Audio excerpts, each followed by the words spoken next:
Hi, and welcome to this edition of The Simple Gourmet. We're going to have some fun today. Today is called Breakfast at the Wheelers.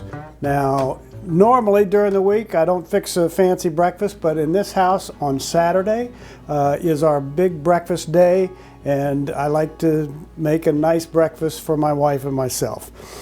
So we've got a whole bunch of stuff here that you can see. Hopefully by the time we're done today, this will all be used in some form or other.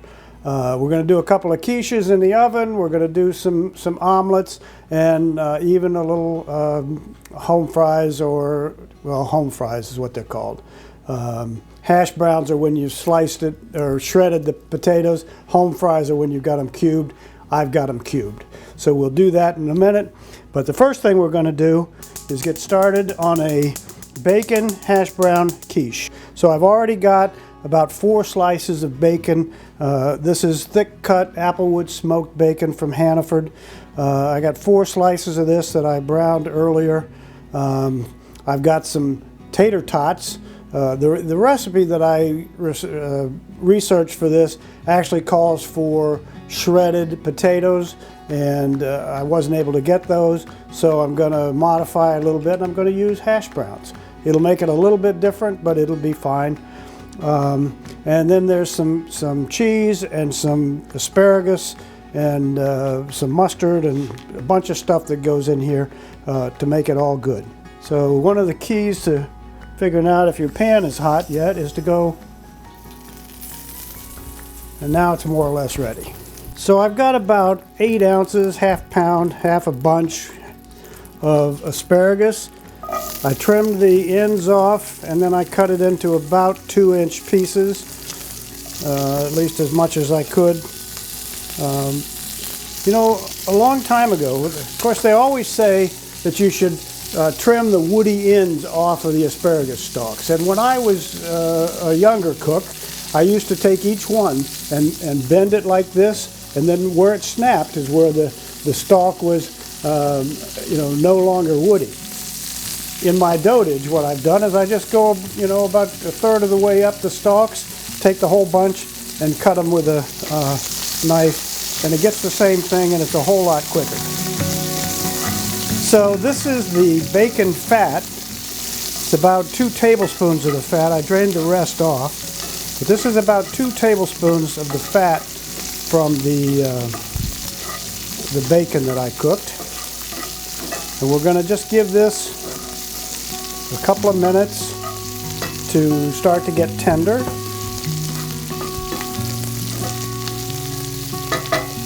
I love the bright green color of the fresh asparagus. Asparagus is really the best when it's in the spring. The stuff we get year-round is mostly hothouse grown, but it's still pretty good. It's just that the best time is to get it fresh out of your own or somebody else's local garden. It's one of the things that I rarely find in the farmer's market these days is fresh asparagus. They're either not growing it, or they're growing it and keeping it for themselves.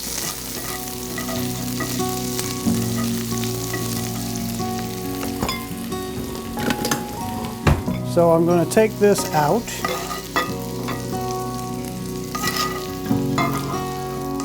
Just set it aside for a minute or two.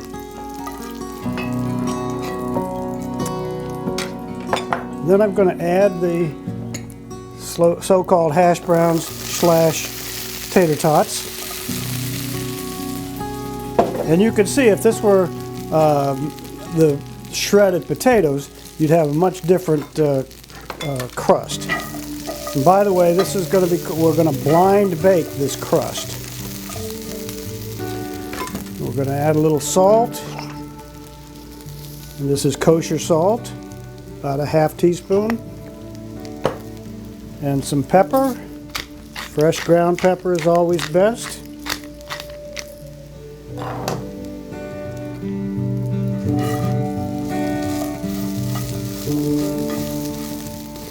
And then what I'd really want to do is press these down so that they're more or less in a single layer. So they more or less make a solid crust. Again, you can see if I were using the shredded potatoes, it would make a solid crust.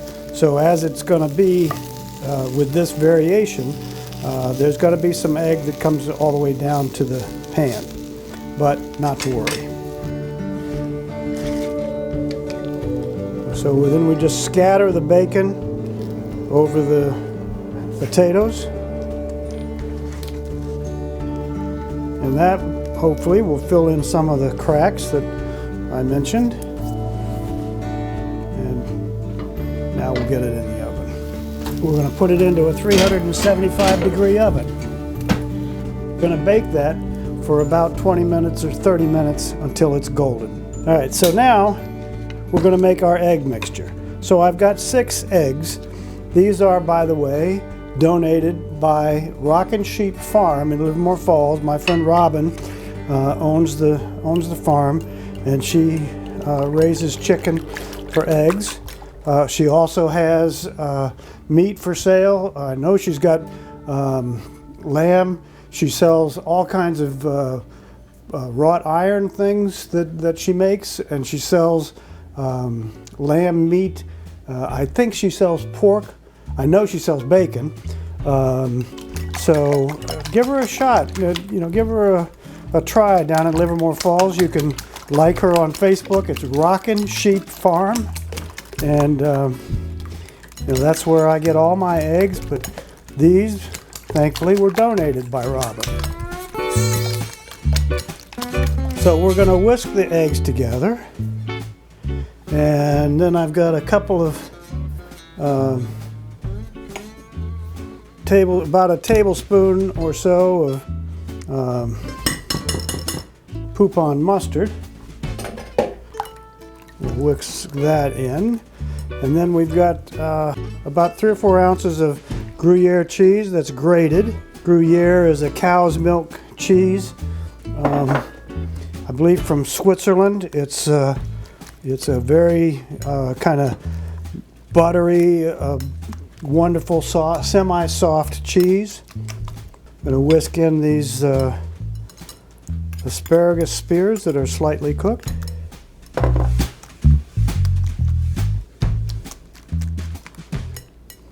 You should let the asparagus cool a little bit, because you don't want to put them in right as they come out of the off the stove, because they will start to cook the eggs. You want to add a little more salt. Always season every layer. So salt and pepper.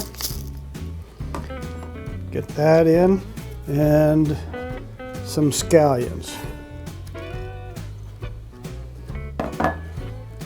So there's a nice combination of flavors here, not to mention nice green color.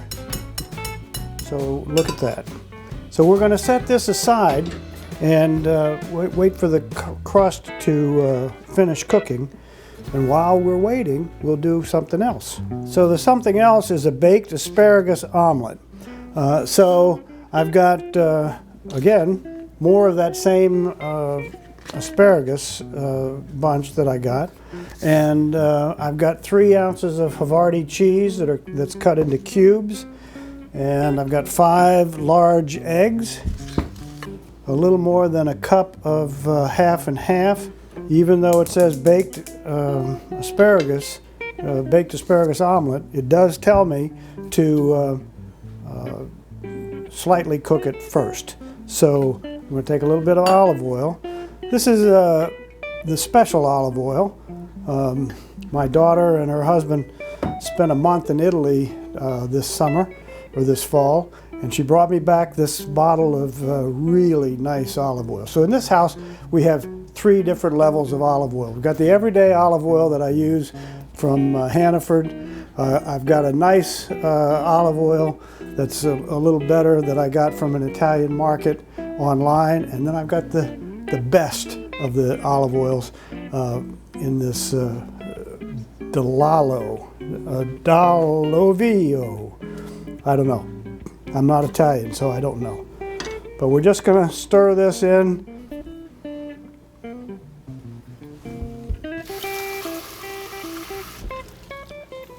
And then just as it starts to come up, then we're gonna get a little water so we can get a little steaming going.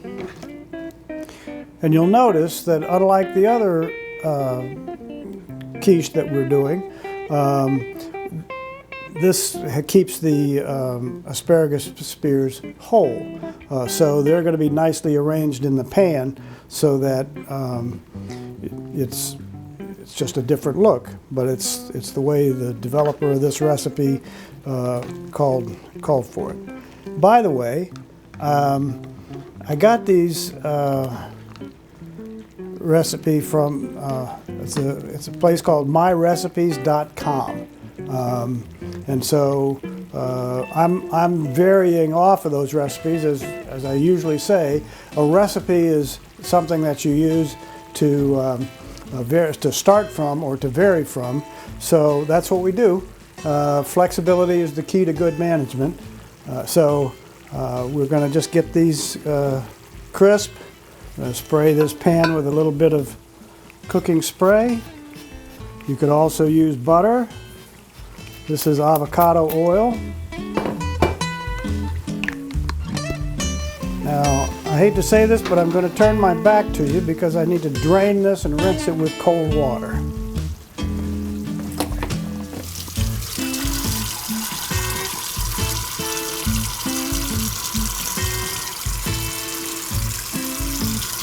Okay, so we've got the asparagus is par cooked. Now we're going to take a little more olive oil.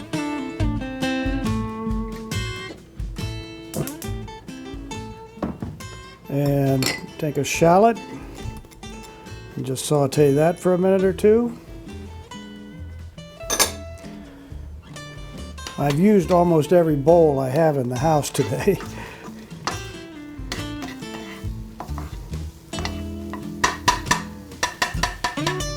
So this will take a couple minutes to soften up. In the meantime, I'm going to whisk the eggs.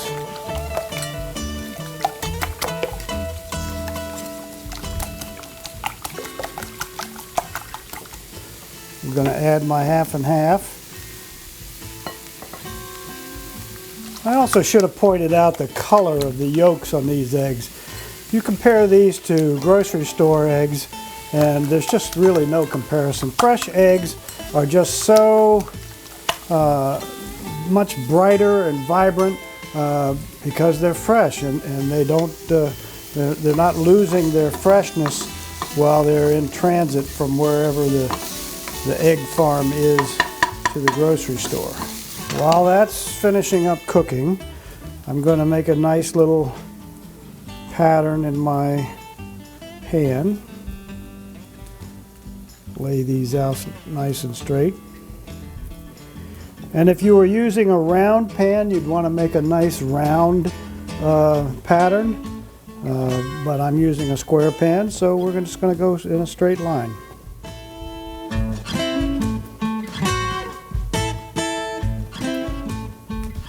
And you'll notice that I intentionally got thin asparagus because it will cook faster and much nicer. The thicker asparagus tends to take a lot longer to cook. Okay, now you can see that on the shallots there's a little bit of caramelization going on. We're going to add those right across here.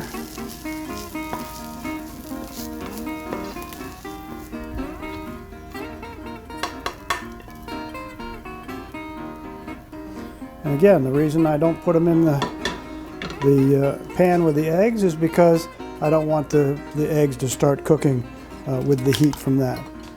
Then I'm going to mix the cheese in.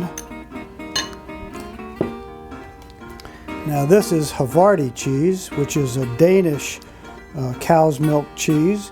It's very similar to Gruyere. As a matter of fact, some people use them interchangeably.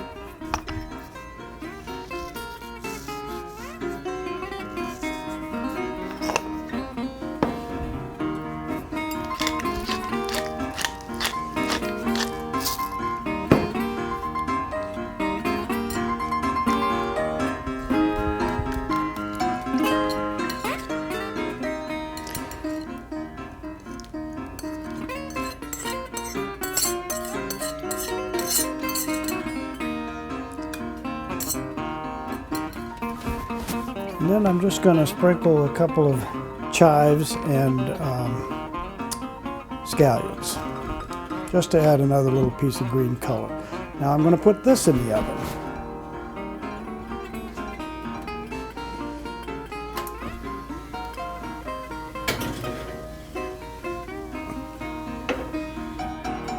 Now here's my dilemma. My recipe for this, the baked asparagus omelet, says bake it at 350 for about 40 minutes, and I've got my oven at 375 for the other one. So what I'm going to do is bake this for about 30 minutes and see, check it at 30 minutes.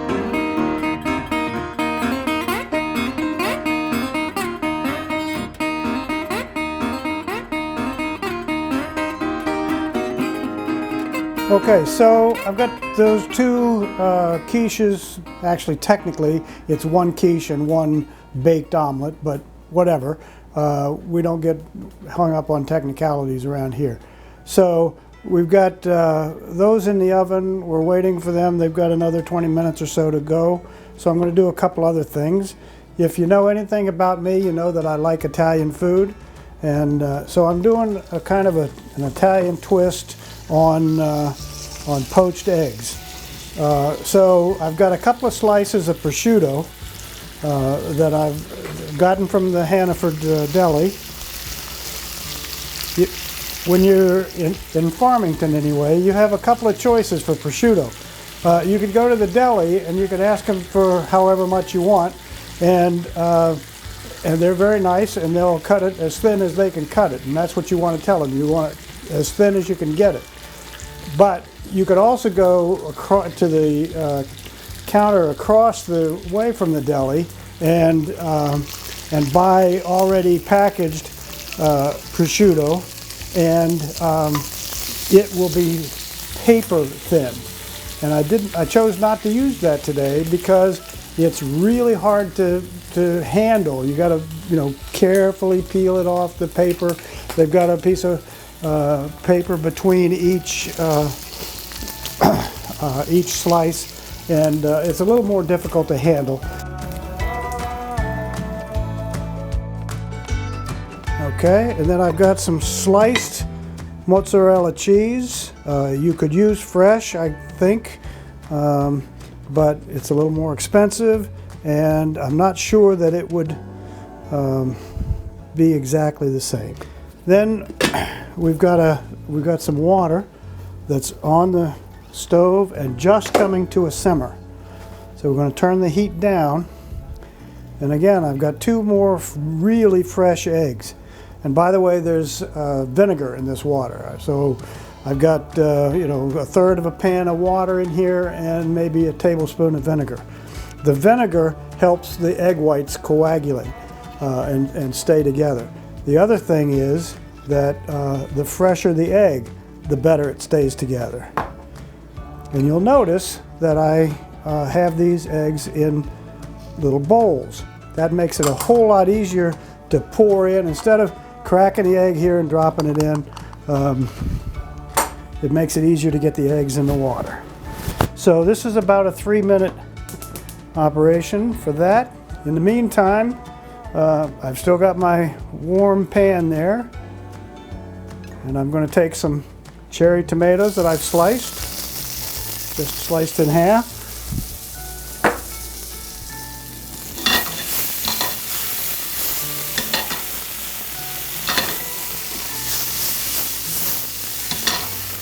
And then a little bit of spinach, fresh baby spinach. And then what I do is with a spoon, I just gently move the eggs around a little bit, just so they don't stick to the bottom of the pan. It doesn't usually happen, but I like to just make sure. So the timer is telling me that the crust is done on this, so we'll bring that out and let it cool a little bit and turn this burner off. Just a touch of salt, touch of pepper.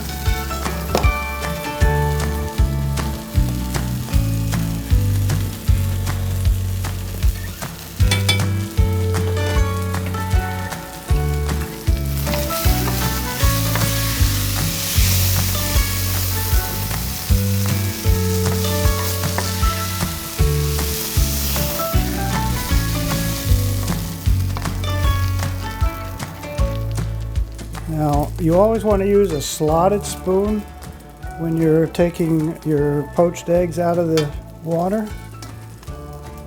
What I like to do is just turn them over once they get along. And then now they're upside down. And I take it out and I drain it as well as I can. If you wanted to be really, really professional, you could take a paper towel and then you turn it over. And you turn it over and you're done. And all you have to do now is top it with a little bit of freshly grated Parmigiano Reggiano cheese. And there, my friends, is Stan's take with a little bit of Italian eggs, Italian poached eggs. And by the way, I don't think people in Italy actually eat many eggs for breakfast. This would actually be more of a brunch, lunch meal, maybe even a supper meal. But whatever, it's still kind of an Italian style egg. And what I really like to do, you know, is that tells you that the egg is perfectly done. You've got solid white all around, and then you've got that beautiful yolk coming around through. So there you have Italian style poached eggs. So now we're going to take the crust that we cooked before, and we're going to add our egg and cheese and asparagus mixture to it. And I'm kind of intentionally not getting it all the way to the edge of the pan just because of the fact that it's tater tots and not hashed potatoes. So sprinkle a little bit of green stuff on there.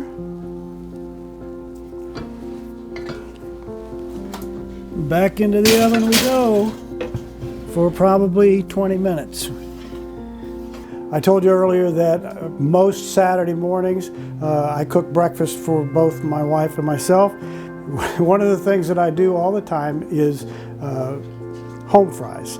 So my secret to doing good home fries is to get them cubed and rinse them real well and then put them in the microwave for 3 or 4 minutes. So these have been microwaved for 4 minutes and then you know they've cooled down and so I put them in a hot pan.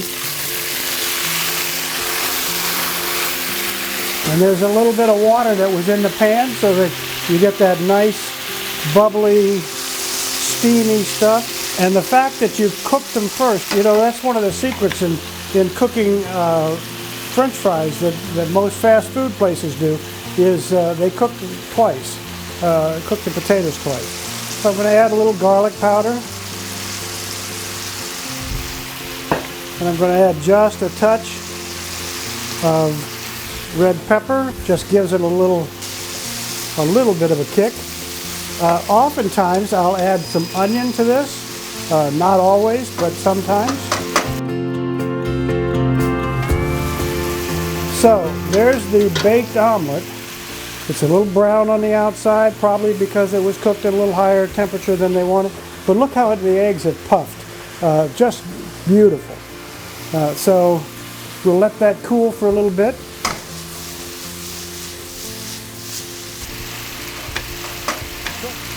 And I'm going to just throw a few chives in there. Again, you know, I'm all about color.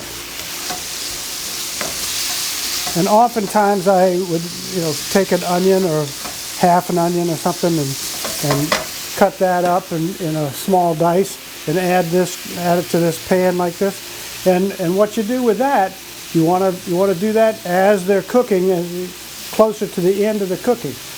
Back in the day, I used to put the onions in first and then cook the potatoes, and by the time the potatoes got done, the onions are burned. So, lesson learned, do that. So, a little salt and a little pepper.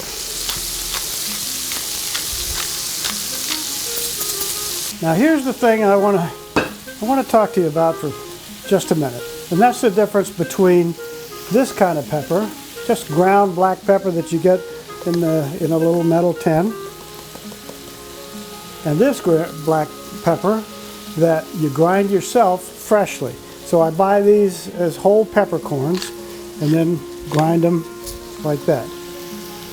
So do this at home so you can see the difference. Take a little, taste it. It's pepper, but it's pretty bland.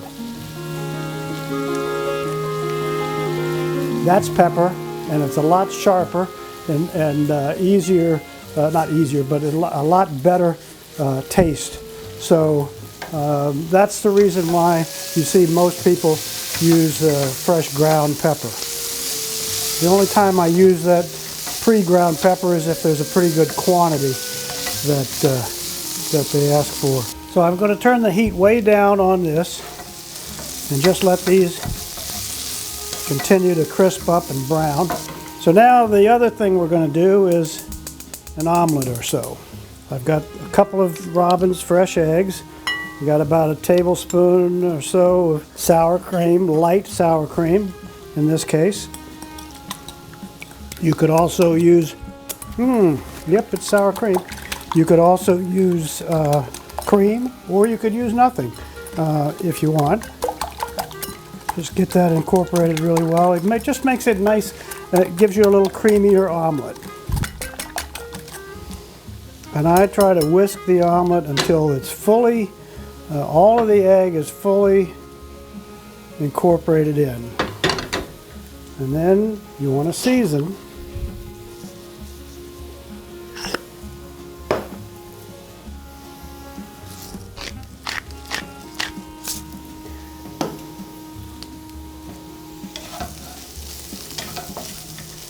You just want to keep stirring your home fries so they don't stick. I'm going to do two different omelets today. The first one is kind of the classic French omelet. So a classic French omelet really just has a few chives in it and maybe a little cheese. So put that into a warm pan.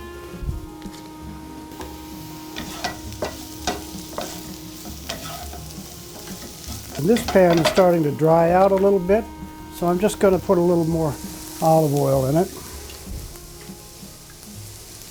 Okay, now you can see that the egg is starting to form on the bottom, and I use this kind of spatula as opposed to the big flat spatula that you would use over here, or this thing.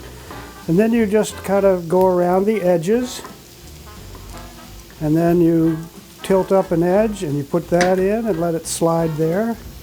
Meantime, you want to keep the heat low because you're trying not to brown the egg. Maybe I will, because I didn't control the heat as well as I should have at the beginning, but we'll see. And then at some point you'll see that it no longer wants to slide off. I'm going to add a little cheese. This is again freshly grated Parmigiano Reggiano. And there is a little bit of a technique here that you need to learn or practice. And to be quite honest, I'm not the best at it. So we'll see how it comes out and you can judge for yourself. So you want to turn and slide this around so the cheese is over here and I'm going to turn this up. Oops, and see, yeah, this is what I was afraid of. The pan has gotten too hot and it has gotten brown on the bottom, which you shouldn't do. But oh well. So then you bring the pan over to your plate, you start it out, and then you roll it over. That is a French rolled omelet. One of the things that I love to do with breakfast is have sliced tomato, fresh tomato. This is out of my garden, and it's the last of the Cherokee tomatoes that I grew this year. We had a pretty good crop. And then we had some home fries. And I didn't make any, but if you had toast, you add a couple of pieces of toast to that, and you've got a pretty nice breakfast. And then one of the things that I do, I carry a bunch of different salts. This I got from Mixed Up down in, on Main Street in Farmington. This is an Applewood smoked salt. So it's primarily a finishing salt. When you have a recipe that calls for a teaspoon of salt or something, you wouldn't want it. But when you finish it, it means you add it at the end, and it gives you a nice kind of contrasting flavor. So there you have rolled French omelet, slightly overdone, with home fries and Cherokee tomato.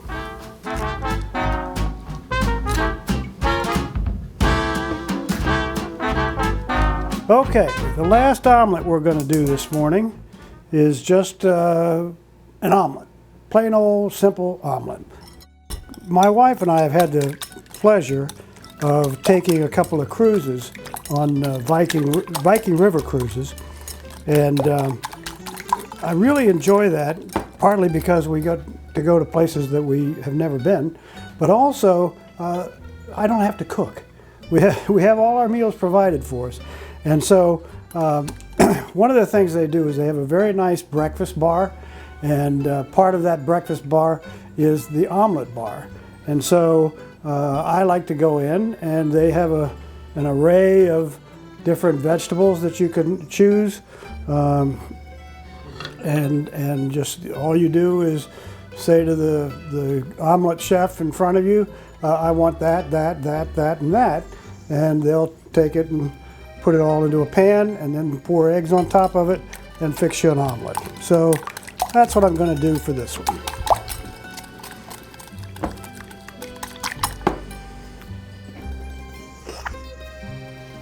Again, just a little salt and pepper. And a little olive oil. And then I'm going to say to the lady in front of me, well, I want some green onions. And I want some mushrooms. And I want some tomatoes. And she'll say, yes, sir.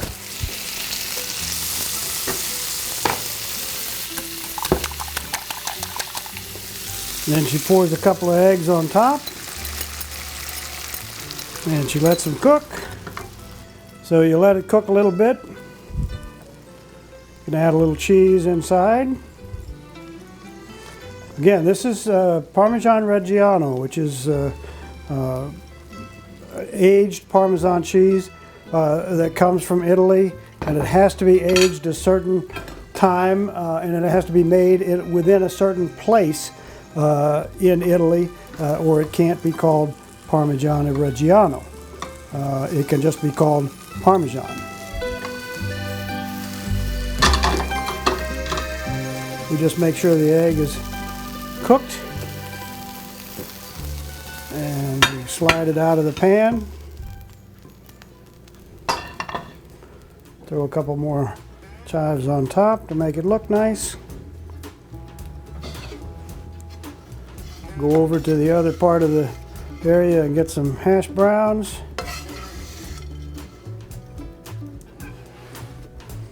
And there you have it. tomato, mushroom, cheese omelet.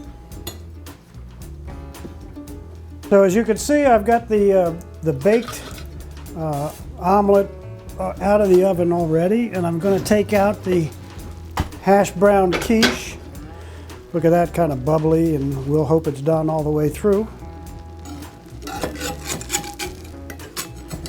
And it feels solid on the bottom, so I guess it is.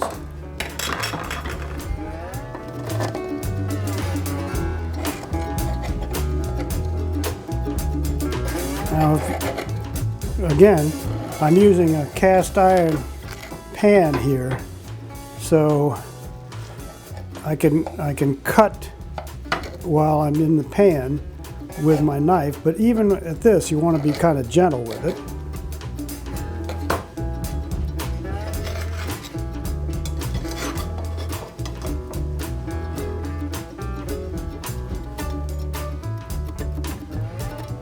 So there's one.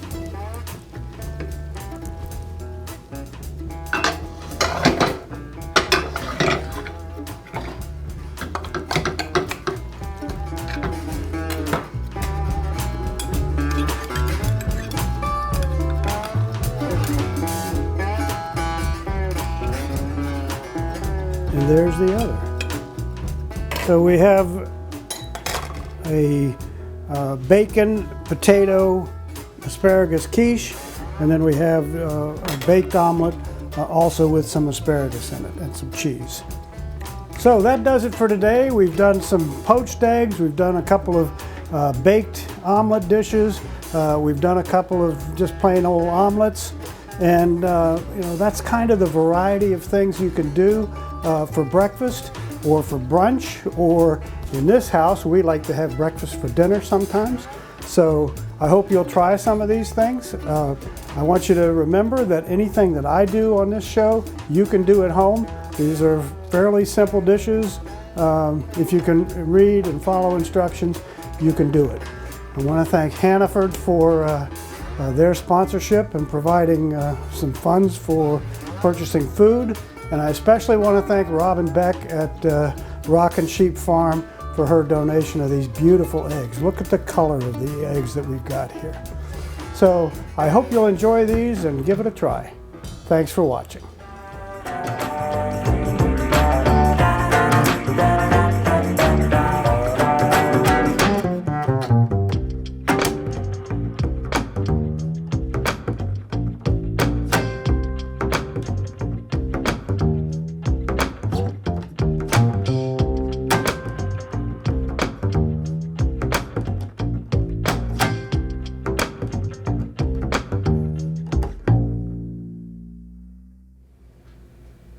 Pum pum.